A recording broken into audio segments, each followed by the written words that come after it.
Om Swastiastu, Namo Buddhaya, salam sejahtera buat kita semua.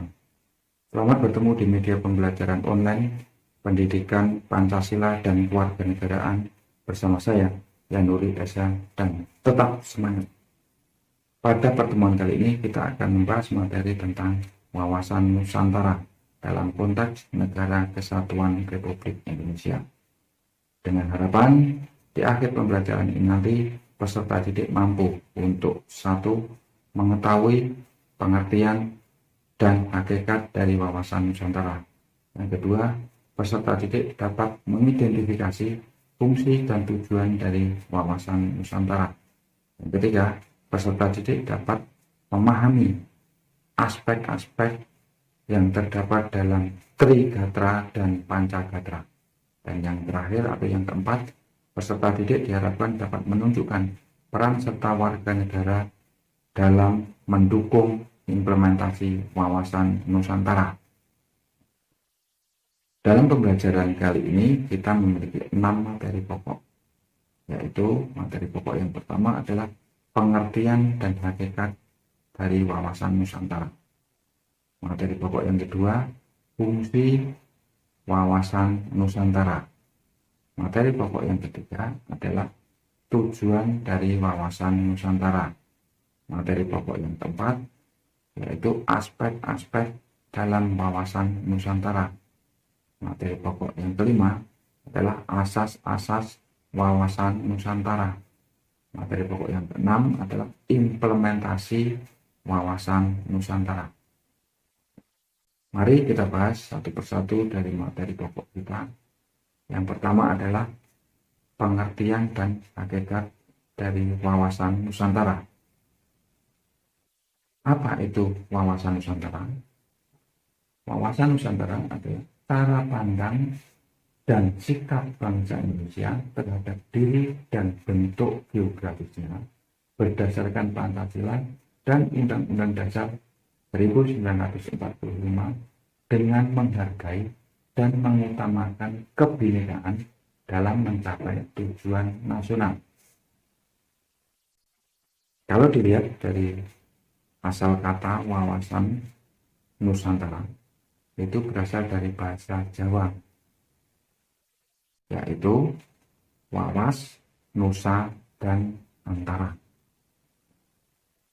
Wawas itu diartikan sebagai pandangan, tujuan, atau penglihatan indrawi.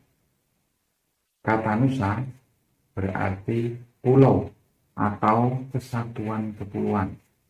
Sedangkan antara berarti di antara dua benua dan dua samudera.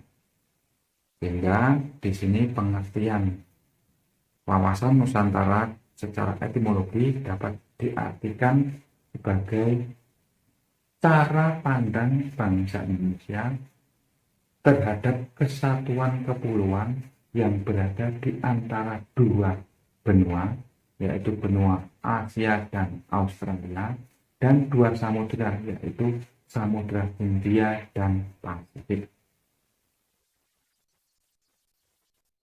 Sebagai dasar hukum bahwa wawasan Nusantara itu diterima sebagai konsep politik kewarganegaraan, yaitu tercantum dalam 3 ketetapan MPR. Ketetapan MPR yang pertama adalah TAP MPR nomor 4/MPR/1973 yang ditetapkan pada tanggal 22 Maret tahun 1973. Yang kedua adalah ketetapan MPR nomor 4/MPR/1978 yang ditetapkan pada tanggal 22 Maret tahun 1978 tentang PPKN. Yang ketiga adalah ketetapan MPR nomor 2/MPR/1983 yang ditetapkan pada tanggal 12 Maret tahun 1983. Ini yang menjadi dasar hukum bahwa wawasan Nusantara itu dapat diterima sebagai konsep kewarganegaraan. Untuk lebih memahami apa arti wawasan Nusantara, maka kita bisa merujuk pada pendapat beberapa ahli. Di sini saya akan mengutarakan pendapat dari beberapa ahli, diantaranya yaitu satu, menurut Profesor Wan Usman. Yang kedua, Munajat Danu Saputra. Yang ketiga, Sumarsono. Dan yang keempat, menurut ketetapan MPR tahun 1993 dan ketetapan MPR tahun 1998 tentang GBHN. Menurut Profesor Wan Usman, beliau mengatakan bahwa pengertian wawasan Nusantara adalah cara pandang bangsa Indonesia mengenai diri dan tanah airnya sebagai negara kepulauan dengan semua aspek kehidupan yang beragam. Itu menurut Profesor Wan Usman. Selanjutnya menurut Munajat Danu Saputra, beliau mengatakan bahwa pengertian wawasan Nusantara adalah cara pandang bangsa Indonesia tentang diri dan lingkungannya dalam eksistensi yang serba terhubung serta perkembangannya di tengah-tengah lingkungan tersebut berdasarkan asas Nusantara. Berikutnya menurut Sumarsono. Menurut Sumarsono, pengertian wawasan Nusantara adalah nilai yang menjiwai segenap peraturan perundang-undangan yang berlaku pada setiap strata di seluruh wilayah negara, sehingga menggambarkan sikap dan perilaku, paham, serta semangat kebangsaan atau nasionalisme yang tinggi yang merupakan identitas atau jati diri bangsa Indonesia. Selanjutnya, pengertian wawasan Nusantara yang terdapat dalam ketetapan MPR tahun 1993 dan ketetapan MPR tahun 1998. Di dalam ketetapan ini, pengertian wawasan Nusantara adalah cara pandang dan sikap bangsa Indonesia mengenai diri dan lingkungan dengan mengutamakan persatuan dan kesatuan bangsa serta kesatuan wilayah dalam menyelenggarakan kehidupan bermasyarakat, berbangsa, dan bernegara untuk mencapai tujuan nasional. Selanjutnya, hakikat wawasan Nusantara. Apa hakikat wawasan Nusantara? Hakikat wawasan Nusantara adalah keutuhan Nusantara, dalam arti cara pandang yang menyeluruh dalam ruang lingkup wilayah Nusantara demi kepentingan bangsa dan negara. Jadi, di sini seluruh masyarakat Indonesia, baik itu pejabat pemerintah dan warga negara, harus berpikir, bersikap, dan bertindak untuk kepentingan bangsa Indonesia. Semua produk-produk yang dibuat oleh lembaga negara harus berada dalam ruang lingkup kepentingan negara, tanpa mengesampingkan kepentingan wilayah, golongan, dan individu. Wawasan Nusantara di dalam butir-butir garis besar haluan negara atau yang disingkat GBHN, di sana sudah termuat dan disebutkan dengan jelas bahwa Kepulauan Nusantara adalah satu kesatuan ekonomi, politik, sosial budaya, dan pertahanan keamanan. Demikianlah arti dan hakikat dari wawasan Nusantara.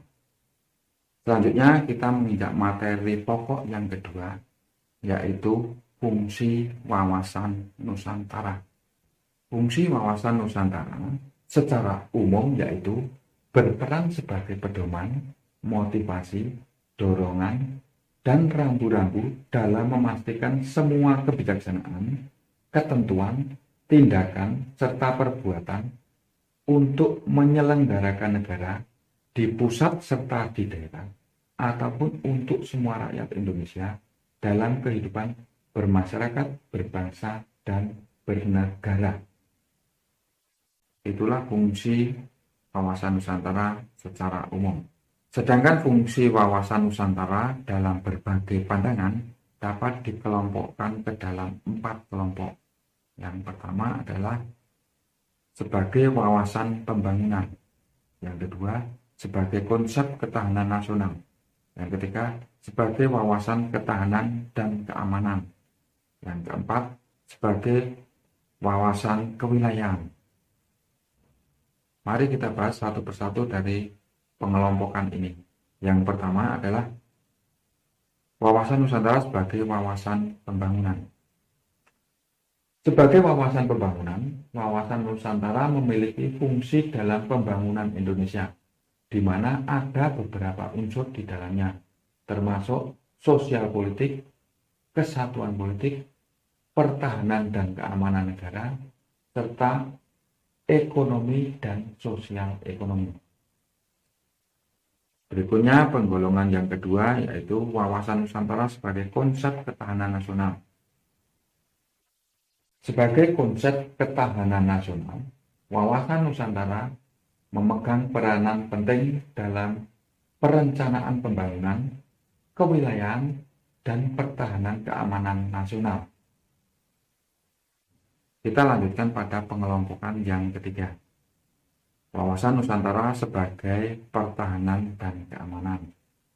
Wawasan Nusantara sebagai pertahanan dan keamanan, wawasan Nusantara mengarah pada pandangan geopolitik negara Indonesia. Pandangan ini meliputi tanah air dan segenap wilayah Negara Kesatuan Republik Indonesia. Selanjutnya, pengelompokan yang keempat atau yang terakhir, yaitu wawasan Nusantara sebagai wawasan kewilayahan. Sebagai wawasan kewilayahan, wawasan Nusantara dijadikan sebagai wawasan kewilayahan Indonesia, termasuk batas wilayah Indonesia untuk menghindari terjadinya potensi sengketa dengan negara lain. Itu tadi beberapa fungsi dari wawasan Nusantara. Selanjutnya kita menginjak pada pokok materi yang ketiga, yaitu tujuan wawasan Nusantara. Setelah kita mengetahui pengertian, hakikat, dan fungsi wawasan Nusantara, maka kita juga ingin tahu apa yang menjadi tujuan dari wawasan Nusantara.